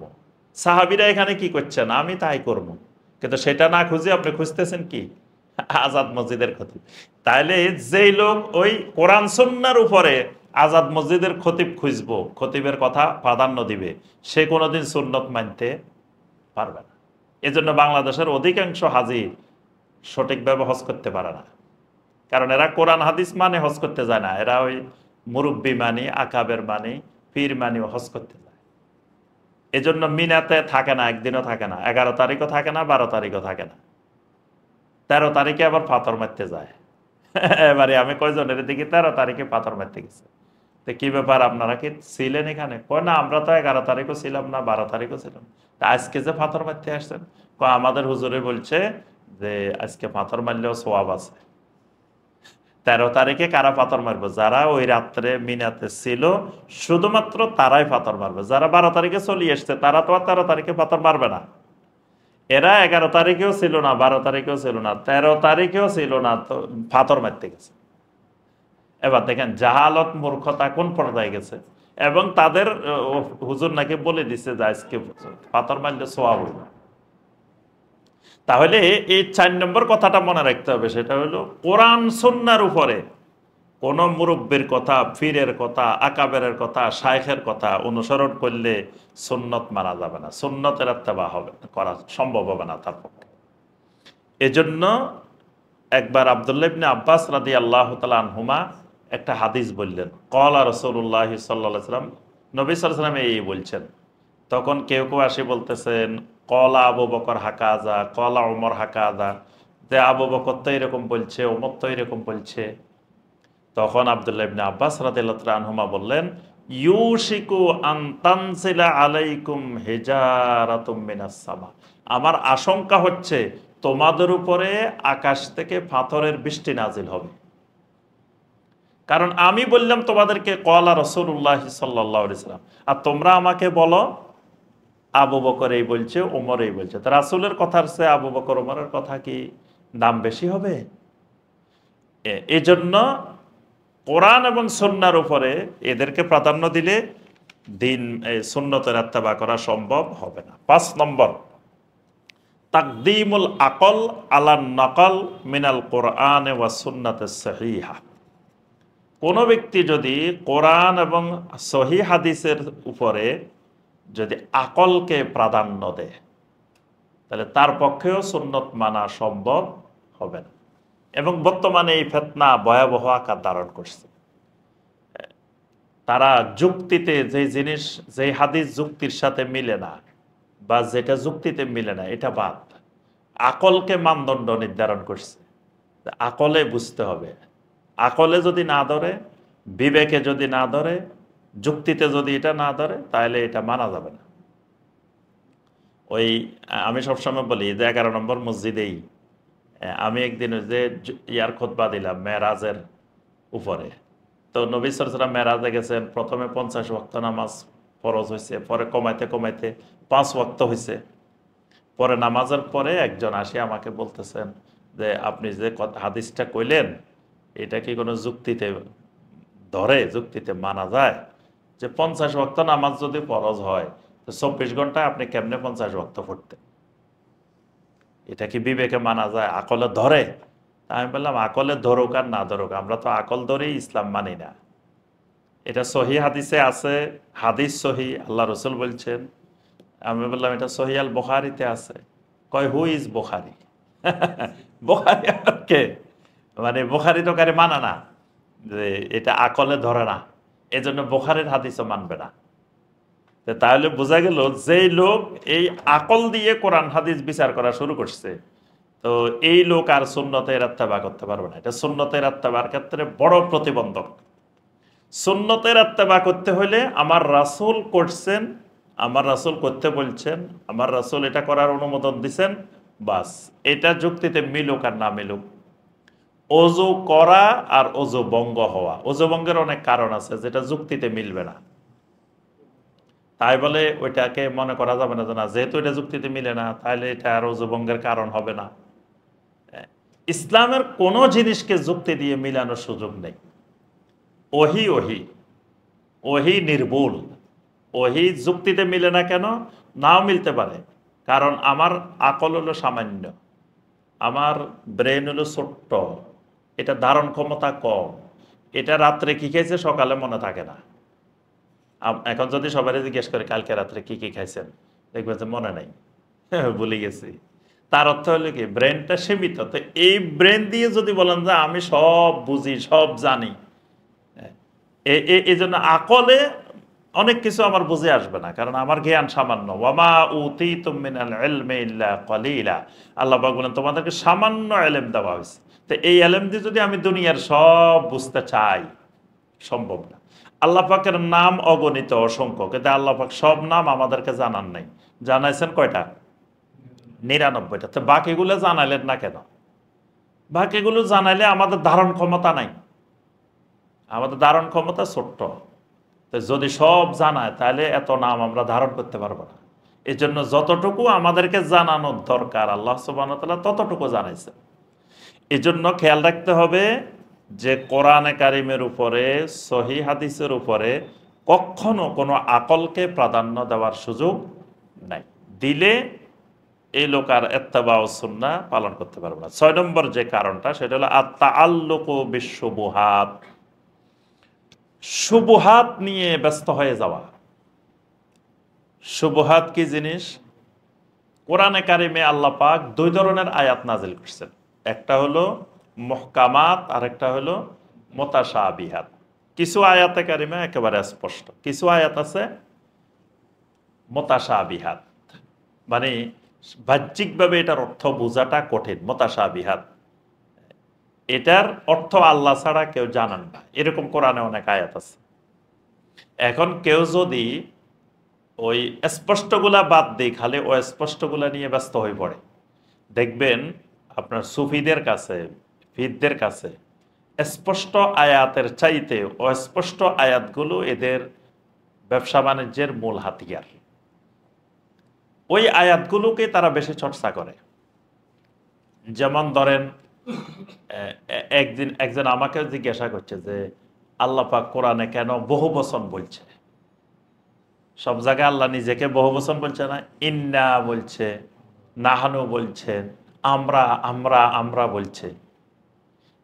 দেখেন, এই প্রশ্ন কিন্তু নবী সাল্লাল্লাহু আলাইহি ওয়াসাল্লামকে কোনো কাফেরও করে নাই, কোনো মুশরিকও করে নাই জীবনে। একজন কাফেরও কোনোদিন আসি বলে নাই যে আল্লাহ কোরআনে বহু বচন বলছে কেন। কারণ তারা কাফের হইলেও কি আরবি জানা কাফের, আরবি জানে। আর এরা ইমানদার হয়েছে কিন্তু আরবি জানে না, আরবি বুঝে না। এখন এদের মাথায় ঢুকছে কি, যে যেহেতু আল্লাহ বহু বচন বলছে, আমরা বলছে, তাহলে আল্লাহ এই পৃথিবী, বিশ্ব ব্রহ্মাণ্ড, এগুলো আল্লাহ একা চালায় না, এর সাথে আল্লাহর অলিরও আছে। দেখেন শিরিকের বীজ কিভাবে ঢুকাইছে, যে গাউস, কুতুব, আবদাল, আওতাদ, এদেরকে নিয়ে আল্লাহ পৃথিবী চালায়। এই জন্য আল্লাহ পাক এদের এখানে আমি না বলি, আমরা বলছে। এই জন্য এরা এই যে দেখেন এই অস্পষ্ট এটা নিয়ে এরা কিন্তু ব্যস্ত হয়ে গেছে। আচ্ছা, এরপরে আপনার কয় কোরআনের এই যেটা আমরা দেখি এগুলো হলো জাহেরি, আরো বাতেনি কোরআন আছে। এরকম বাতেনি এত হাজার আয়াত আছে। তো বাতেনি আয়াত কোথা থেকে আসলো? কয় দেখেন এই যে আলিফ লাম মিম, এটার অর্থ কি? আপনি দেখবেন যে বাউল, তারপরে ভণ্ড সুফি, এদের কাছে গেলে আপনারা এই জাতীয় প্রশ্ন করব, আলিফ লাম মিমের অর্থ কোন, তারপরে হামিমের অর্থ কোন, মানে যে আয়াতগুলো মুতাশাবিহাত, এরা শুধু এই মুতাশাবিহাত আয়াতগুলো নিয়ে নিয়ে আছে। তারপরে আল্লাহ পাক বলছেন তোমরা যেখানে থাকো না কেন আমি তোমাদের সাথে আছি। এই আয়াত ওদের কাছে খুব মজার আয়াত। তারপরে আপনার লাওয়াজাদুল্লাহ তাওয়াবার রাহিমা, ওয়াজাদুল্লাহ, এটা ওয়াহদাতুল উজুদের দলিল এদের, যে আল্লাহ পাক বলছে লাওয়াজাদুল্লাহ, তোমরা আল্লাহকে পাবে। মানে অস্পষ্ট মুতাশাবিহাত আয়াতগুলো নিয়ে মহাব্যস্ত। তো যে লোক মুতাশাবিহাত আয়াত নিয়ে ব্যস্ত হবে, এর পক্ষে আর সুন্নতের ইত্তেবা করা সম্ভব হবে না। 7 নম্বর, সুকুতুল উলামা আন বায়ানিল হক। কোন সমাজে যদি ওলামায়ে কেরাম হক বলা থেকে, মানুষকে বাতিল থেকে সতর্ক করার ব্যাপারে চুপ করে থাকে, তো ওই সমাজের মানুষ আর সুন্নত মানতে পারবে না। ওলামায়ে কেরাম যদি চুপ করে থাকে, বেদাত দেখে বেদাতকে বেদাত না বলে, যদি বোঝে না মিয়া বেদাত বলা যাবে না, বললে এখানে সমস্যা তৈরি হইব, ফিতনা সৃষ্টি হইব। হ্যাঁ, তো ফিতনা সৃষ্টি হইব কই কই বসে থাকতে থাকতে থাকতে সমাজে বেদাত এত সুন্দর করে প্রতিষ্ঠিত হয়েছে, এবার আর মানুষ ওই বেদাত করতে আসলে আর ইমাম সাহেবের জিজ্ঞেস করে না, কারণ এটা তো প্রতিষ্ঠিত হয়ে গেছে। তো প্রথম যখন শুরু হয়েছে তখন যদি ওলামায়ে কেরাম শক্তভাবে এটার বিরুদ্ধে বলতো, তাহলে এটা কিন্তু সমাজে শিকড় কাটতে পারত না। আমার ওই যে সবসময় বলে মাজু খান একজন মুরব্বী ছিলেন, মারা গেছেন। তো মুরব্বী হজের থেকে এসে যখন সহি আমল করা শুরু করছে, তখন উনি মসজিদের সভাপতি। তো মসজিদের সবাই একদিন সালিশ বসছে যে সভাপতি সাহেব এইভাবে নামাজ পড়ে কেন, এইভাবে করে কেন। তো সভাপতি সাহেব ব্যাখ্যা দিচ্ছে যে এগুলা কোরআন হাদিসে আছে, আর আমি মক্কার ইমাম, মদিনার ইমামদেরকেও দেখে এসেছি, তারা এইভাবে নামাজ পড়তেছে, এইভাবে করতেছে, আমি এই জন্য করি। কয় না, তাহলে আপনি সভাপতি থাকতে পারবেন না, বাদ। ঠিক আছে, সভাপতি থাকলাম না। খালি সভাপতি বাদ না, আপনি আর এই মসজিদে নামাজও পড়তে পারবেন না, এই মসজিদে আর আপনি আসতেও পারবেন। আচ্ছা আসবো না, ঠিক আছে। উনি চোখের পানি ফেলে মসজিদ থেকে চলে আসছে। এখন ইমাম সাহেবের ধরছে, ইমাম সাহেবের ডাকছে, ডাকি কয় ইমাম সাহেব বলেন তো, ওই যে উনি যে এইভাবে নামাজ পড়ে, এই সভাপতি সাহেব, এটা কোরআন হাদিসে আছে? তো ইমাম সাহেব কয় না, উনি যেটা পড়ে এটাও আছে, আমরা যেটা পড়ি এটাও আছে, দুটাই আছে। এবার কয় তাহলে ইমাম সাহেব এটাও রাখা যাবে না, এটাও বাদ। কেন কইল যে এটা উনার নামাজ, এটা কোরআন হাদিসে আছে, এজন্য ইমামও বাদ। তাহলে এই যে ওলামায়ে কেরাম যখন সত্য বলা থেকে বিরত থাকবে, হক বয়ান থেকে বিরত থাকবে, তখন ওই সমাজে সুন্নতের ইত্তেবা উঠে যাবে। আস্তে আস্তে বেদাত ওই জায়গাগুলো দখল করে নেবে। 8 নম্বর, আল কুউদু ওয়াত তাসাকুলু আন হুদুরে মাজালিসিজ জিকির। জিকিরের মাজলিসে উপস্থিত হওয়ার থেকে যখন মানুষ দূরে সরে যাবে, যে ব্যক্তি দূরে সরে যাবে, সে সুন্নতের ইত্তেবা করতে পারবে না। ধরেন আপনি কোনো দ্বীনি মাজলিসে, কোনো হালাকায় কোথাও বসেন না, আপনি বলেন যে মিয়া আমি সব জানি, আমার ওখানে বসার দরকার নেই। আপনি জানলেও তাও এই মজলিসে বসতে হবে, কারণ আমি যে কথাগুলো বলছি অনেক কথা আপনারা জানেন না এরকম না, সবে জানা কথা। তাই জানা কথাগুলোই কিন্তু বারবার বলতে হবে, বারবার শুনতে হবে। জিকিরের মজলিসে বসার মধ্যে আল্লাহ পাক একটা বরকত দিবেন। এখানে ধরেন আপনি সব জানা কথা, কিন্তু জানা কথাও শোনার জন্য যখন বসছেন, এই মজলিসের একটা বরকত আছে, এই মজলিসের একটা ফজিলত আছে। এই মজলিসকে নবী সাল্লাল্লাহু আলাইহি ওয়াসাল্লাম রিয়াদুল জান্নাহ বলছেন, জান্নাতের বাগান বলছেন। এই মজলিসে ফেরেশতারা বসে যায়। এই মজলিসের ব্যাপারে আল্লাহ পাক তার নিকটবর্তী ফেরেশতাদের সাথে আলাপ আলোচনা করেন। এই মজলিসে আল্লাহ পাক সাকিনা নাজিল করেন। তাহলে এই মজলিসের একটা বরকত আছে। আপনি যখন এরকম জিকিরের মজলিসে বসবেন, তখন দেখবেন আপনার মধ্যে সুন্নত মানতে ভালো লাগবে, মজা পাইবেন। সুন্নত মানাটা অভ্যাসের ব্যাপার এবং মজার ব্যাপার, কিন্তু এই মজা আপনি ততক্ষণ পাবেন না যতক্ষণ জিকিরের মজলিসে হালাকায় বসবেন না। হালাকা থেকে দূরে দূরে সবসময় ওই বেনামাজির সাথে বসে বসে আড্ডা দিতেছেন, তারপরে সুদখোরের সাথে, ঘুষখোরের সাথে, মদখোরের সাথে আপনি বসে বসে আড্ডা দিতেছেন, আবার আপনি সুন্নত মানবেন না, এটা সম্ভব না। এই জন্য সুন্নত মানতে হলে, সুন্নতের ইত্তেবা করতে হলে বেশি বেশি জিকিরের মজলিসে বসতে হবে। জিকিরের মজলিস থেকে দূরে থাকার সুযোগ নাই। কয়টা গেল? 8টা। 9 নম্বর আসেন, আল ইতিমাদ আলা নুসুসিন নবুবিয়্যা আদ-দাঈফা ওয়াল মাওদুআ। আপনি যদি সহি হাদিস বাদ দিয়ে দঈফ হাদিস আর জাল হাদিসের উপরে নির্ভরশীল হয়ে যান, তাহলেও আপনি সুন্নতের ইত্তেবা করার সুযোগ পাবেন না। সহি হাদিস আপনার কাছে প্রাধান্য পায় না, দঈফ হাদিস আর জাল হাদিস। দঈফ হাদিস, জাল হাদিস কিন্তু খুব আকর্ষণীয়। দেখবেন জাল হাদিসের মধ্যে এত সুন্দর সুন্দর ফজিলত বয়ান করা থাকে, কারণ এই হাদিসগুলো বানানোই হয়েছে মানুষকে আকর্ষণ সৃষ্টি করার জন্য। তা আপনি সহি হাদিসে তো ওই আকর্ষণ পাইতেছেন না, কিন্তু জাল হাদিসে ওই আকর্ষণ পাইতেছেন, মজা পাইতেছেন। তা আপনি বলতেছেন যে না, অসুবিধা নাই, আমলের ক্ষেত্রে দঈফ হাদিস, জাল হাদিসও মানা যায়। এই যে আপনি দঈফ হাদিস, জাল হাদিসের প্রতি আকর্ষিত হবেন, সুন্নতের ইত্তেবা করা সম্ভব হবে না। কারণ দঈফ হাদিস এবং জাল হাদিসের উপরে বিশ্বাস করে আমল করা বেদাত। এটা বেদাতের একটা ভিত্তি, ফাউন্ডেশন। এই জন্য বেদাত মুক্ত হইতে হলে আপনি দঈফ হাদিস ছাড়তে হবে, জাল হাদিস ছাড়তে হবে, সহি হাদিসের আমল করতে হবে। কিন্তু কেউ যদি সহি হাদিসকে প্রাধান্য না দিয়ে দঈফ হাদিস আর জাল হাদিসকে প্রাধান্য করে, এগুলো তো হাদিস। কেউ কেউ বলে যে মিয়া এটা দঈফ হাদিস হলে কি হয়েছে, এটাও তো হাদিস। জাল হাদিস হলে কি হয়েছে, এটাও তো হাদিস। হ্যাঁ, কিন্তু এটা হাদিস হইলেও এটা হাদিস না। জাল হাদিস হাদিসই না, কিন্তু হাদিস নামে প্রচারিত হওয়ার কারণে আমরা হাদিস বলি এটারে। আর দঈফ হাদিস নবী সাল্লাল্লাহু আলাইহি ওয়াসাল্লামের হাদিস কিনা এটা সন্দেহ আছে, হইতেও পারে, নাও হইতে পারে। তা আমি সহি হাদিস থাকতে, এত হাজার হাজার সহি হাদিস আছে, সেগুলোর আমলের দিকে না যাই, ওগুলার আমল করলেও তো আমি আজীবন শেষ করতে পারবো না।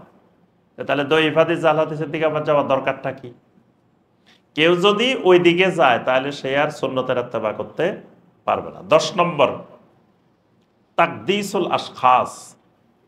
মানে কোনো ব্যক্তিকে যদি আমি এত পবিত্র বানাই ফেলি যে এই লোকের মতো আল্লাহওয়ালা, দিনদার, বুজুর্গ, পবিত্র মানুষ আর নাই জমিনে, তাইলে আপনি সুন্নতের ইত্তেবা থেকে গাফেল হয়ে যাবেন। সুন্নতের ইত্তেবা করা আপনার পক্ষে সম্ভব হবে না। কারণ জমিনে কোনো ব্যক্তিকে আপনি পবিত্রতা ঘোষণা করতে পারবেন না, কারণ আপনি তার বাহ্যিক রূপ দেখেন, আভ্যন্তরীণ রূপ আপনি দেখেন না। আভ্যন্তরীণ রূপ একমাত্র আল্লাহ সুবহানাহু ওয়া তাআলা জানেন। তার ভিতরের অনেক আকীদা আছে, তার চিন্তাধারা আছে, তার সে কাজগুলো সে কি ইখলাসের সাথে করে, নাকি রিয়া আছে, নাকি আছে, অনেক কিছু থাকতে পারে যে বিষয়গুলো আপনি জানেন না। এজন্য কোনো ব্যক্তিকে ঘোষণা দেওয়া যাবে না যে ওনার চরিত্র একবারে ফুলের মতো পবিত্র, তারপরে উনি একেবারে এত ভালো মানুষ, ওনার কোনো গুনাহ নাই, ওনার কোনো সমস্যা নাই। এই জাতীয় আপনি কোনো মানুষকে যদি পবিত্রতার ঘোষণা দেন, এটাকে বলা হয় তাকদিসুল আশখাস। মানুষ এই যে ভক্ত হয়, ইসলামে ভক্তের কোনো সিস্টেম নাই। এই জন্য শিরিকি কথা হলো ভক্তিতে মুক্তি, এটা শিরিকি কথা। তো এই যে ভক্ত হয় কেন? মানুষ মনে করে যে এই লোকটা অনেক আধ্যাত্মিকতা সম্পন্ন, অনেক ক্ষমতা সম্পন্ন, অনেক। এই তাকদিসুল আশখাস যখন কাউকে করবে, তখন সে সুন্নতের ইত্তেবা করতে পারবে না। 11 নম্বর, জাআলুল মাযহাবে দীনান। কেউ যদি মাযহাবকে দিন বানায় ফেলায়, মাযহাব অনুসরণ করা যাবে দিন মানার জন্য, কিন্তু যদি মাযহাবটাই দিন হয়ে যায় তো সেও সুন্নতের ইত্তেবা করতে পারবে না। কারণ মাযহাবের এমন এমন বিষয় আসবে মাযহাবের নামে যেগুলো সুন্নতের পরিপন্থী। তো এখন আমি যদি কই না মাযহাবে যেটা আছে এটাই, এর বাইরে যাওয়া যাবে না, তার অর্থ হলো সে সুন্নতের ইত্তেবা করতে পারবে না। এগুলো হলো সুন্নতের ইত্তেবার ক্ষেত্রে বড় বড় প্রতিবন্ধক। এই প্রতিবন্ধকতাগুলো দূর করলে তাহলে সুন্নত মানা, সুন্নতের ইত্তেবা করা সহজ হবে।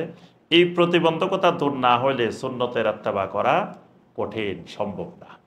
তো সম্মানিত ভাই ও বোনেরা, আমরা আর আলোচনা দীর্ঘায়িত করব না। তো এই যে কারণগুলো সংক্ষেপে আমরা আলোচনা করলাম, এই কারণগুলো আমাদের প্রত্যেকের থেকে দূর করা দরকার। তাহলেই আমরা পরিপূর্ণ সুন্নতের অনুসরণ করতে পারবো, যেটা আল্লাহ পাক আজ-জুখরুফের 43 নম্বর আয়াতে বলছেন, ফাস্তামসিক বিল্লাযী উহিয়া ইলাইকা ইন্নাকা আলা সিরাতিম মুস্তাকিম।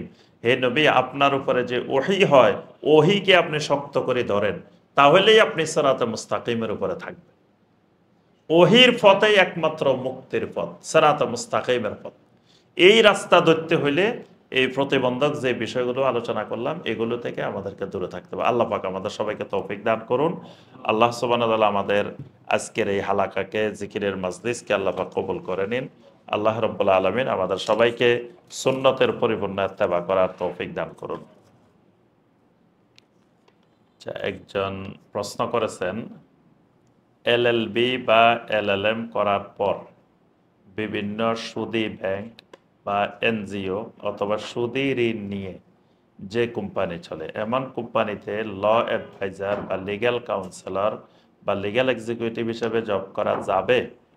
এই ডিগ্রি নেওয়ার পর হালাল রুজি হিসাবে কি কি করা যেতে পারে ওকালতি বা কোর্টে প্র্যাকটিস ব্যতীত? জি, প্রথম কথা, এই এলএলবি এলএলএম করার পরে আপনি যে চাকরিগুলোর কথা বলছেন, সুদী ব্যাংক বা এনজিও বা সুদী ঋণ নিয়ে যে কোম্পানি চলে, এখানে আপনি কোনো ধরনের চাকরি আপনার জন্য বৈধ না, সম্পূর্ণ হারাম। যে চাকরি হোক, law adviser, legal counsellor, legal executive তো অবশ্যই হারাম। এর বাইরে আপনি যদি এসব প্রতিষ্ঠানের ড্রাইভারও হন তাও হারাম। যদি এসব প্রতিষ্ঠানের অন্য কোনো চাকরি করেন তাও হারাম।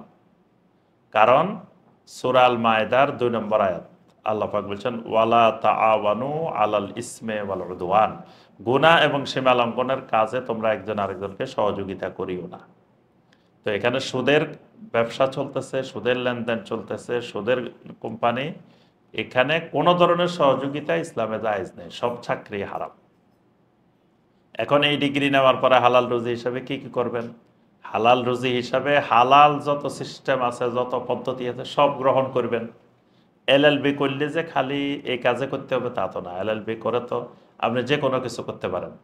আপনি শিক্ষক হতে পারেন, শিক্ষকতা করতে পারেন, তারপরে আরও যে সমস্ত হালাল ব্যবসা বাণিজ্য আছে সেগুলো করতে পারেন, বা হালাল যে চাকরি আছে সেই চাকরিগুলো আপনি করতে পারেন। আল্লাহ পাক আপনাকে হালাল রিজিকের ব্যবস্থা করে দিন। মেয়েরা বাড়িতে মাহরামদের সামনে ৮-৬ ছেলেদের পোশাক পরলে চুল উঁচু করে বাঁধলে গুনাহ হবে? মাহরামদের সামনে এগুলা করলেও কি আল্লাহ লানত বর্ষিত হবে? বাড়িতে মাহরামদের সামনে ওড়না ব্যবহার না করলে গুনাহ হবে? এখানে যে বিষয়গুলো বলছেন এই বিষয়গুলো অবশ্যই গুনাহ হবে। মাহরাম মানি এমন না যে মাহরামের সামনে আপনি একেবারে অশালীনভাবে ঘোরাফেরা করবেন। বাবার সামনেও মেয়ের অশালীনভাবে ঘোরাফেরা করার সুযোগ নেই। তারপর আপনার ভাই হলেও ভাইয়ের সামনেও আপনি অশালীনভাবে ঘোরাফেরা করার অধিকার নেই। হয়তো গায়রে মাহরাম হলে আপনি যেভাবে হেজাব করবেন, একেবারে সব ডেকে রাখবেন, প্রকাশ যাতে না পায়, সেখানে আপনি কণ্ঠের হেফাজত করবেন, সব কিছুর যে হেজাবের যে বিধিবিধান, এখানে মাহরামের সামনে হয়তো একটু শিথিল। ধর আপনি চেহারাটা খোলা রাখতে পারবেন, তারপরে আপনি মাহরামের সাথে কথা বলতে পারবেন, কণ্ঠের পর্দা লাগবে না, এরকম কিছু কিছু জিনিস আপনার শিথিল। কিন্তু তার অর্থ আপনি ৮-৬ পোশাক পরে, তারপরে ওড়না ছাড়া, চুল উঁচু করে, ছেলেদের পোশাক পরে, এগুলো পরে ছেলেদের পোশাক তো মেয়েদের জন্য এমনি হারাম, বাইরে গেলেও হারাম, ঘরে পড়লেও হারাম। চুল উঁচু করে বাঁধা এটা তো বাইরেও হারাম, ঘরেও হারাম। হ্যাঁ, এটা জাহান্নামী মহিলাদের আলামত, নবী সাল্লাল্লাহু আলাইহি ওয়াসাল্লাম বর্ণনা করছেন। আটসাট পোশাক পোশাক এটা ঘরেও হারাম, বাইরেও হারাম। এই কাজগুলো মাহরামের সামনেও করা যাবে না, মাহরামের সামনেও এই কাজগুলো হারাম হবে। আল্লাহ রাব্বুল আলামিন আমাদের সবাইকে সঠিকভাবে দিন জেনে, দিন বুঝে, দিন মানার তৌফিক দান করুন। জি বলেন ভাই।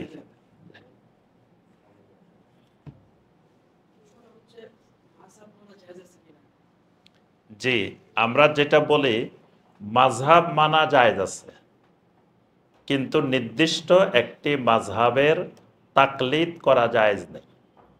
মানে তাকলিদ মানে অন্ধ অনুসরণ, যে মাযহাব যা বলে তাই দিন, যেটা আমরা বললাম যে মাযহাবকে দিন বানানো জায়েজ নেই, কিন্তু দিনের জন্য মাযহাব মানা জায়েজ। জি হ্যাঁ, এটা হাদিসে না কোরআনেই আছে। আল্লাহ পাক বলছেন আল্লাহর আনুগত্য করতে বলছেন, রাসূলের আনুগত্য বলছেন, উলিল আমরের আনুগত্য করতে বলছেন। তো উলিল আমর কারা? উলিল আমর ওলামায়ে কেরাম, তারপরে প্রশাসনে যারা আছেন হোকামা ওয়াল ওলামা। তো ওলামাদের কথা তো মানতেই হবে। তো মাযহাবের যারা ইমাম তারা ওলামা না, তারা তো একজন না, তারা কয়েকশো ওলামা। ধরেন হানাফি মাযহাবে কয়েক হাজার ওলামা এই 1300 বছরে গেছেন। শাফি মাযহাবে 14 হাজার হাজার ওলামা। তো এইসব ওলামাদের কথা মানতে হবে না? হ্যাঁ, আমাকেও মানবেন। হ্যাঁ, আমাকে যখন মানবেন, তা আমি যখন কোনো মাসালা আপনাকে জানাবো, রায় দিব, তখন আমি উনাদের কথাগুলো দেখেই আপনাকে রায় দিব। কারণ হলো 1400 বছর পরে এসে আমি এমন কোনো মাসালা নতুনভাবে দেওয়া যাবে না যেটা 1400 বছরে ওলামায়ে কেরাম দেন নাই। এই জন্য আমাকে ওই পূর্বেকার সালাফ, মানে কি আমরা বলি যে সালাফদের অনুসরণ, তো এরাই তো আমাদের সালাফ। এই হানাফি মাযহাবের ওলামারাই সালাফ, শাফি মাযহাবের ওলামার সালাফ, এরা তো এই বিভিন্ন মাযহাবের, এরা সবাই আমাদের সালাফ। তা আমি তো ওদের কথা দেখেই আপনাকে দিব। তো তার অর্থ আমাকে মানা মানে আপনি এদের সবাইকে মানা। কোরআন বোঝার জন্য মানতে হবে। কোরআন যে আমি সব বুঝি না, ওনাদেরকে মানতে হবে। কোরআনের একটা আয়াত, এই আয়াতটা তো সরাসরি আমি বুঝতেছি না, এই বোঝার জন্য ওনাদের সহযোগিতা নিতে হবে। জি, জানাও বলতে পারেন, সহযোগিতাও বলতে পারেন, যেটা বলেন তাদের থেকে জানতে হবে, সহযোগিতা নিতে হবে। হ্যাঁ, না নিয়ে তো আমি একা একা কাউকে রায় দিতে পারবো না। কোরআন বুঝতে হলে আমাকে তাফসির ইবনে কাসির দেখতে হবে, কুরতুবি দেখতে হবে, একটা আয়াত বুঝতে হলে। তো তা আমি কুরতুবি থেকে জানলাম না, ইবনে কাসির থেকে জানলাম না। তো ওই যে কুরতুবি যে কথা, আবু হানিফা এই কথা, শাফি একই কথা, সবাই তো আলেম, সবাই থেকে জানলাম। এমন এমন জিনিস আছে যেটা আপনি কুরতুবির কাছে পাইবেন না, যেটা শাফির কাছে যাওয়া লাগবে, মালিকের কাছে যাওয়া লাগবে, আহমদ বিন হাম্বলের কাছে যাওয়া লাগবে। আরে ভাই, কথাটা আপনি ফাঁসাইতেছেন কেন? হ্যাঁ, তার কাছে অবশ্যই যেতে হবে, শুধু কোরআন মানা যথেষ্ট না।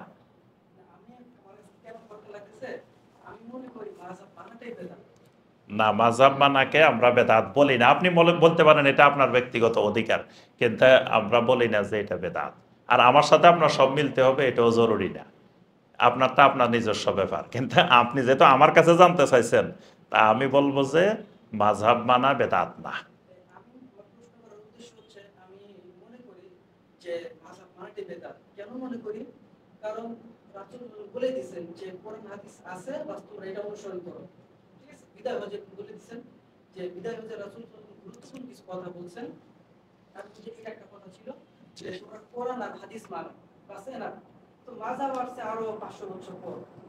মাযহাব 500 বছর, আচ্ছা ওইটা আমরা বিস্তারিত আলোচনা না যায়। কোরআন হাদিস মানার জন্যই মাযহাব লাগবে। মানে কোরআন হাদিস মানতে গেলে, আপনি কোরআন হাদিস মানতে গেলে হাদিস এক বিষয়ে 5 ধরনের হাদিস আছে। তো কোন হাদিসটাকে আপনি অগ্রাধিকার দিবেন, এটা কার থেকে জানবেন? কারো না কারো থেকে তো জানতে হবে। তো ঠিক আছে, আল্লাহ পাক আমাদের সবাইকে তৌফিক দান করুন। জি বলেন। আমরা শেষ করে দিই, টাইম মাগরিবের ওয়াক্ত। আমি আবার আর